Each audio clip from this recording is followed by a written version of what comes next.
పిల్లలు కావాలనే మీ కలను నెరవేర్చుకోండి. మొదటి కన్సల్టేషన్, మొదటి స్కానింగ్ ఉచితం. వివరాల కొరకు హెగ్డే ఫెర్టిలిటీని సంప్రదించండి. హలో శ్రావణ్ గారు. హలో నాగరాజ్ గారు. అందరూ అంటే ఒక్కొక్కరు ఒక్కొక్క డ్రీమ్ అచీవ్ చేయాలని చెప్పేసి అనుకుంటూ ఉంటారు. అవునండి, అందరూ మేనిఫెస్ట్ చేస్తారు. ఎస్. బట్ ఎందుకు సక్సెస్ కాలేరు? మేనిఫెస్టేషన్లో మనం ఫాలో అవ్వాల్సినటువంటి ఫార్ములా ఏంటి? వండర్ఫుల్ క్వశ్చన్ అండి. 2025 దగ్గరలో ఉంది కాబట్టి ఇప్పుడు అందరూ ఈ మేనిఫెస్టేషన్ అంటున్నారు. అసలు మేనిఫెస్టేషన్ అంటే ఏంటి? చాలా మంది నాకు ఒక మంచి ఇల్లు కావాలి, కారు కావాలి, మంచి జాబ్ కావాలి, మంచి సంపాదన కావాలి, నచ్చిన వాళ్ళని పెళ్లి చేసుకోవాలి, నచ్చిన ప్లేస్కి ట్రావెల్ చేయాలని అందరికీ ఉంటుంది. కానీ కొంతమందే దీన్ని ఎందుకు సాకారం చేసుకోగలుగుతున్నారు? ఇక్కడ నీకు ఏవైతే కళలు ఉన్నాయో వాటిని సాకారం చేసుకోవటమే మేనిఫెస్టేషన్. సింపుల్గా చెప్పాలండి, నాకు ఒక కళ ఉంది, నాకు ఇల్లు కావాలి ఉంది, ఆ ఇల్లు నేను సాకారం చేసుకుంటే అదే మేనిఫెస్టేషన్. అయితే ఇక్కడ చాలా మందికి ప్రాబ్లం ఏంటంటే అసలు ఫస్ట్ వన్ కళలు కనరు, రెండోది కళల కన్నా దాన్ని సాకారం ఎలా చేసుకోవాలో తెలియదు. అయితే మనం ఫస్ట్ దాని గురించి మాట్లాడుకుందాం. అసలు ఎందుకు కళలు కనాలి? ఎందుకు నువ్వు డ్రీమ్స్ పెట్టుకోవాలి? ఎందుకు పెట్టుకోవాలి? ప్రపంచంలో ఏ అద్భుతం జరిగినా, ఒక కెమెరా కానీ, ఒక ఫోన్ కానీ, ఒక టీవీ కానీ, ఏది జరిగినా సరే ఎవరో ఒకప్పుడు కలగన్నారు కాబట్టి. అంతెందుకండి, మనం ఈరోజు ఇక్కడ కూర్చున్నామంటే మన తల్లిదండ్రులు కలగన్నారు, అరే నేను ఒక మంచి బిడ్డను కనాలి అని చెప్పి కలగన్నారు కాబట్టి ఆ కళల ఫలితం మనం ఇక్కడ ఈరోజు కూర్చున్నాం. అలాగే ఒక గొప్ప ప్రొడక్ట్, సర్వీస్ ప్రపంచానికి అందించారంటే ఒక మేధావి ఒకప్పుడు కలగన్నాడు కాబట్టి ఈరోజు వచ్చింది. అయితే ఇక్కడ దౌర్భాగ్యం ఏంటంటే ప్రపంచంలో 84 లక్షల జీవరాశుల్లో కలగనగలిగేది, కళల్ని సాకారం చేసుకోగలిగేది కేవలం మనిషి మాత్రమే. ఒక జంతువు ఉంది అనుకోండి, ఒక పంది ఉంది. పంది నేను రేపటి నుంచి బురదలో డొల్లకూడదు, చాలా నీట్గా ఉండాలి, క్లీన్గా ఉండాలి అని దానికి ఏమైనా ఉంటుందా? ఉండదు. ఒక కుక్క నేను మొరక్కూడదు, అరవకూడదు, చాలా నీట్గా డిగ్నిఫైడ్గా ఉండాలి, సైలెంట్గా ఉండాలి అని దానికి ఏమైనా ఉంటుందా? ఉండవు. ఏ జంతువు తీసుకున్నా సరే తినటం, పడుకోవటం, సెక్స్ చేయటం, చనిపోవటం. అదే పని మనిషి కూడా చేశాడు అనుకోండి, ఒక జంతువుకి మనిషికి తేడా లేదు. కాబట్టి నువ్వు ఖచ్చితంగా కళలు కనాలి. అయితే కళల కంటే ఏం జరుగుతుంది? ఇందాక నేను చెప్పినట్టు మనం ఎలా వచ్చాము? మన తల్లిదండ్రులు కలగన్నారు కాబట్టి. ఒక బిడ్డ ఉంది, ఒక ఆమె ప్రెగ్నెంట్ ఉండి బేబీ ఉంటే ఆ బేబీ 1 నెల అయింది, 2 నెలలు అయింది, 3 నెలలు అయింది, 4 నెలలు అయింది, పెరగట్లేదు అనుకోండి, డాక్టర్ ఏమంటారు? తీసేయి, బేబీ చనిపోయింది, బేబీ గ్రో అవ్వట్లేదు అని అబార్ట్ చేసేస్తారు. అంటే సృష్టి ధర్మం ఏంటంటే నువ్వు ఎదగాలి. అది చిన్నప్పుడు తల్లిదండ్రుల మీద, యూనివర్స్ మీద ఉంటుంది, ఎందుకంటే బేబీ పెరగటం తల్లి బాధ్యత. కానీ ఒక ఏజ్ వచ్చిన తర్వాత, ఒక టీనేజ్ వచ్చిన తర్వాత ఆ బాధ్యత ఎవరిది తెలుసా? మనది. మనం ఏం చేస్తాం తెలుసా?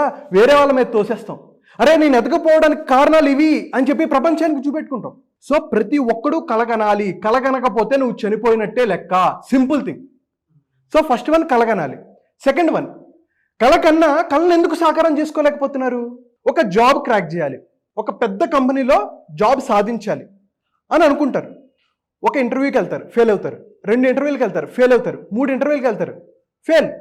అప్పుడు ఏం చేస్తారంటే వాళ్ళ ఎక్స్పెక్టేషన్స్ తగ్గించేసుకొని అరే నేను ఇది చేస్తే నేను ఫెయిల్ అయిపోతాను కాబట్టి వాళ్ళు ఒక గీత గీసుకుంటారు. ఇది నా సేఫ్ జోన్, ఇది నా కంఫర్ట్ జోన్, ఇది నేను దాటితే ఫెయిల్ అయిపోతాను, లేకపోతే ఎవడో అవమానిస్తాడు, వాడు హేళన చేస్తాడు, నా మీద రాళ్ళేస్తాడు అని చెప్పి వాళ్ళు ఏం చేస్తారంటే నేను ఫెయిల్ అవ్వకుండా ఏం చేయాలో అదన్నీ గీత గీసుకుంటాడు.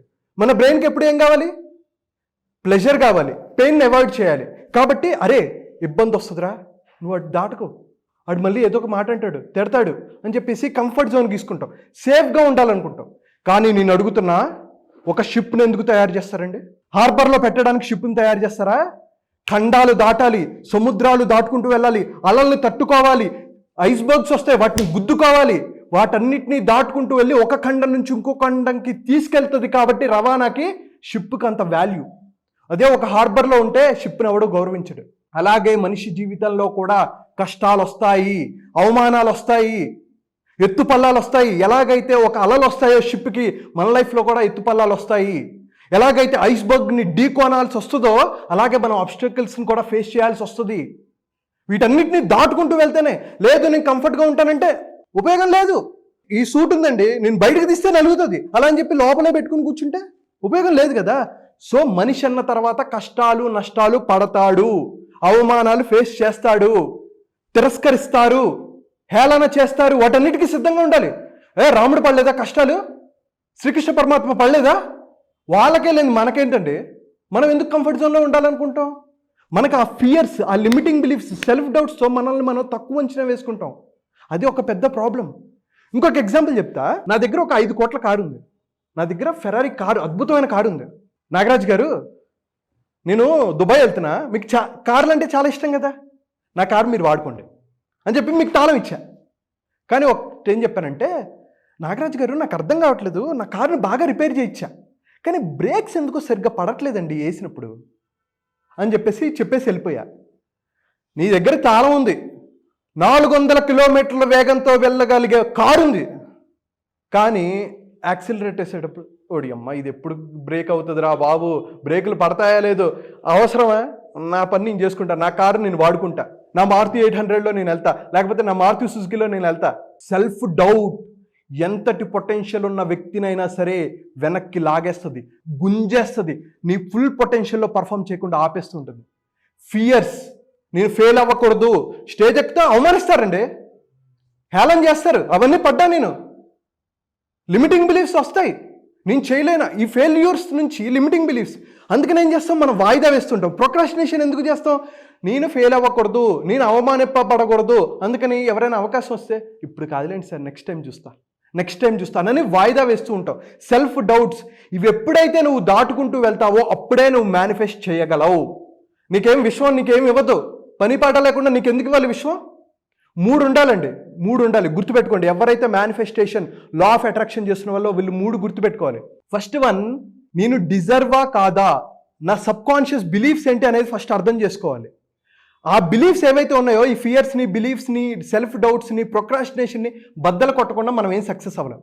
సెకండ్ ఏంటంటే, ఐ కెన్ డూ ఇట్, నా క్యాపబిలిటీస్ ఏంటి, నా స్కిల్స్ ఏంటి, నా మైండ్ సెట్ ఏంటి, దాని మీద కూడా చాలా important. And third one is I will do it. అక్కడ నీకు యూనివర్స్ వర్క్ చేస్తుంది. అప్పుడు నీకు మెడిటేషన్, ఎఫర్మేషన్స్, తర్వాత visualization, it will work wonderful. But అదొక్కటే కాదు, మీకు ఇది ఉండాలి. నీ మైండ్లో ఏవైతే subconscious beliefs, limiting beliefs ఉన్నాయో వాటిని బద్దలు కొట్టుకొని నీకే అటువంటి వాడిగా నువ్వు ఎదగడానికి ఎటువంటి స్కిల్స్ అవసరమో, ఎటువంటి మైండ్ సెట్ అవసరమో, ఎటువంటి ఎబిలిటీస్ అవసరమో వాటిని పెట్టుకుంటే యూనివర్స్ అప్పుడు నీకు సహాయం చేస్తుంది. అంతే తప్ప నేను కూర్చొని నేను చేస్తా అంటే కుదరదు. సింపుల్ ఎగ్జాంపుల్ చెప్తా. నువ్వేం సాధించావురా మేనిఫెస్టేషన్ గురించి చెప్తున్నావు అని కొందరు కామెంట్ చేస్తారు కదా, వాళ్ళందరికీ నేను చెప్పేది అదే. నేను చిరంజీవి గారిని కలవాలని 3 నెలలు మేనిఫెస్టేషన్ చేశాను. 3 నెలలు మేనిఫెస్టేషన్ చేశా. నేను కూర్చొని నేను చిరంజీవి గారిని కలవాలి, చిరంజీవి వర్కౌట్ అవ్వదు. విజువలైజ్ చేశా, ఆయన పక్కన కూర్చున్నట్టు, ఆయన సోఫాలో పక్కన కూర్చున్నట్టు విజువలైజ్ చేశా. కానీ ఎలా చేయాలి, ఏం చేయాలి, ఎంత కష్టపడాలి, ఎన్ని అవమానాలు పడాలి నేను చెప్పా చాలామందికి. నేను చిరంజీవి గారిని కలుస్తా అంటే సర్లే ఊకో, చాలామంది ఉన్నారు, నేను ఎందుకు కలుస్తారా, నువ్వేం బీకేవని అన్నారు. అయినా నేను పట్టించుకోవాలా. నా గోల్, నా డ్రీమ్ నేను మేనిఫెస్టేషన్ చేసుకోవాలి అని లక్ష్యంగా పెట్టుకున్నా. ₹1,00,00,000 సంపాదించుకోవాలనుకున్నా. 30 ఏళ్ళకి నేను ₹1,00,00,000 సంపాదించుకున్నా, నేను నా అకౌంట్లో పెట్టుకున్నా. అది నేను 8 ఏళ్ల క్రితం నేను మేనిఫెస్ట్ చేశా. దానికోసం ఎంత డిసిప్లిన్గా ఉండాలి. అందుకనే నేను ఏమంటానో తెలుసా, డ్రీమ్స్ రిక్వైర్ డ్రీమ్. డ్రీమ్ అంటే D for discipline, R for routine, అటువంటి హ్యాబిట్స్ ఉండాలి. ఈ ఫర్ ఎడ్యుకేషన్, నువ్వు ఎప్పటికప్పుడు అప్డేట్గా ఉన్నావా లేదా చూసుకోవాలి. ఏ ఫర్ యాక్షన్ చేయాలి. And last M for mind set, mentality, అటువంటి వ్యక్తిగా ఉండాలి. ఎప్పుడైతే ఈ డ్రీమ్ ఉంటుందో నీ డ్రీమ్స్ని సాకారం చేసుకోగలవు. నేను చెప్తున్నాను, మీరందరూ డ్రీమ్ని సాకారం చేసుకోవాలంటే, మేనిఫెస్ట్ చేయాలంటే ఒక అన్వేవరింగ్ ఫోకస్, మెంటల్ స్ట్రెంగ్త్తో కూడుకొని మీరు ఉంటే తప్ప మీరు అనుకున్న లక్ష్యాలు సాధించలేరు. మీరు మేనిఫెస్టేషన్ చేయడానికి ఎటువంటి అర్హత మీరు సంపాదించాలి, ఎటువంటి ఎబిలిటీస్ని మీరు బిల్డ్ చేసుకో ఉంటే అప్పుడు మీకు యూనివర్స్ సపోర్ట్ చేస్తుంది. మీరు అనుకున్న లక్ష్యాలు 2025లో మనస్ఫూర్తిగా సాధించాలని కోరుకుంటున్నాను. Thank you so much. True అండి. Anyways great and congratulations. Thank you so much అన్న. అయితే క్లాస్ అందరూ ఎప్పుడు ఉంటుంది అని చెప్పేసి ఎక్స్పెక్ట్ చేస్తున్నారు, ఎప్పుడు ఉండే అవకాశం ఉంటుంది? సో నాగరాజ్ గారు, మేము mindful millionaire live rich happy successful life అనే ఒక ప్రోగ్రామ్ చేస్తున్నాం. సో ఇది January 6th నుంచి స్టార్ట్ అవుతుంది. మార్నింగ్ 5 to 6:30 ఎర్లీ మార్నింగ్ ఉంటుంది. అయితే ఇందులో మనం ఏం మాట్లాడుకుంటాం అంటే, రీఇగ్నైట్ యువర్ డ్రీమ్స్. మీ డ్రీమ్స్ ఏంటి వాటిని రీఇగ్నైట్ చేయండి. రీఇగ్నైట్ చేసిన తర్వాత ఎటువంటి సక్సెస్ మైండ్ సెట్ కావాలో అటువంటి సక్సెస్ మైండ్ సెట్ని బిల్డ్ చేసుకొని ఎటువంటి హ్యాబిట్స్ ఉండాలి, ఎటువంటి మైండ్ సెట్ ఉండాలి. దాంతోపాటు మనం హెల్త్ లైఫ్ అంటే ఓన్లీ ఫిజికల్ హెల్తే కాదండి, physical, mental, emotional, spiritual health, వీటి మీద మనం ఫోకస్ చేస్తాం. అండ్ అలాగే job or career, me job or business దాన్ని ఎలా ఇంప్రూవ్ చేసుకోవాలి, ఫినాన్షియల్ లైఫ్ ఎలా ఇంప్రూవ్ చేసుకోవాలి, ఎక్కడ ఇన్వెస్ట్ చేసుకోవాలి, దాని గురించి మాట్లాడతాం. రిలేషన్షిప్ గురించి మాట్లాడతాం. నేను రిలేషన్షిప్లో ఎవరికైతే ఇబ్బంది ఉందో వాళ్ళకి నేను ఓపెన్గా చెప్తున్నా, ఇది ఓవర్ కాన్ఫిడెన్స్గా అనుకోవచ్చు, గుద్దుకునే భార్యాభర్తలు కూడా ముద్దులు పెట్టుకునేటట్టు చేస్తా. ఈ 7 daysలో నేను అది చేస్తా. మెడిటేషన్ ఎలా చేయాలి, స్ట్రెస్ స్లీప్ని ఎలా మేనేజ్ చేసుకోవాలి. 24 గంటల్లో 8 గంటలు పడుకుంటున్నాం. ఎప్పుడైనా నేను 8 గంటలు పడుకుంటున్నాను కదా, దాని క్వాలిటీని ఎలా పెంచుకోవాలి ఎప్పుడైనా ఆలోచించుకున్నావా మనం? ఎప్పుడైతే మీరు మంచిగా పడుకున్నారో ప్రొడక్టివిటీ పెరుగుతుంది. ఎప్పుడైతే ప్రొడక్టివిటీ పెరుగుతుందో మీ మైండ్ సెట్ చాలా యాక్టివ్గా పనిచేస్తుంటుంది. అండ్ అలాగే మనం గ్రాటిట్యూడ్ గురించి, ఫర్గివ్నెస్ గురించి, ఇంకా ఎన్నో అద్భుతమైన టాపిక్లు 7 days ఉంటాయి. ఎవరికైతే ఇంట్రెస్ట్ ఉంటుందో కింద కనిపిస్తున్న నెంబర్కి మెసేజ్ ఆర్ కాల్ చేస్తే మీకు ఫుల్ డీటెయిల్స్ తెలుస్తాయి. అండ్ 2025 మిగతా సంవత్సరాల్లాగా కాకుండా ఒక అద్భుతమైన ఇయర్గా మీరు మార్చుకోవాలంటే మైండ్ఫుల్ మిలీనియర్ మీకు అద్భుతమైన అవకాశం ఇస్తుంది. అండ్ ఇంకోటి నేను చెప్తాను నాగరాజు గారు, ఎవరైతే డబ్బులు కట్టి జాయిన్ అవుతారో, నేను ఎప్పుడు ఒక ఓపెన్ స్టేట్మెంట్ చేస్తా. ఇది చాలా మందికి ఆరోగ్యంగా అనిపించవచ్చు, బట్ నా మీద నాకు నమ్మకం, కాన్ఫిడెన్స్. ఎవరైతే నా సెషన్కి జాయిన్ అయిన తర్వాత 7 రోజుల తర్వాత రిజల్ట్స్ వాళ్ళకి రాలేదు అని అనిపించింది అనుకోండి, వాళ్ళు ఎంతైతే డబ్బులు కట్టారో రిటర్న్ ఇవ్వటం కాదు, డబుల్ మనీ ఇస్తా.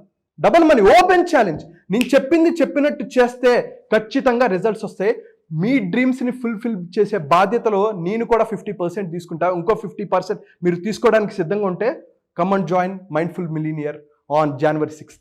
Anyways thank you so much Shravan garu. Thank you అండి, thank you so much Nagaraj garu. So January 6th join అవ్వాలి అనుకున్నటువంటి వాళ్ళు ఎవరైతే ఉంటారో, స్క్రీన్ మీద మీకు కాంటాక్ట్ నెంబర్ కనిపిస్తుంది, దాన్ని మీరు కాల్ ఆర్ మెసేజ్ వాట్సాప్ చేసినా సరే మీరు వెంటనే ఎన్రోల్ చేసుకోండి. ఒకవేళ మీకు కాంటాక్ట్ నెంబర్ కనెక్ట్ అవ్వట్లేదు అంటే మిస్టర్ నాగ్ అఫీషియల్ 1 అన్న ఇన్స్టాగ్రామ్ ఐడి ఉంది, దానికి మీరు పర్సనల్ మెసేజ్ పెట్టినా కూడా నేను శ్రావణ్ గారి టీమ్కి ఫార్వర్డ్ చేస్తాను. ఆ విధంగా సరే మీరు అప్రోచ్ అవ్వచ్చు. ఈ వీడియో లైక్ చేయండి, షేర్ మాత్రం తప్పకుండా చేయండి. ఇలాంటి మరిన్ని వీడియోస్ కోసం మా ఛానల్ ఫాలో అవ్వండి. Thank you.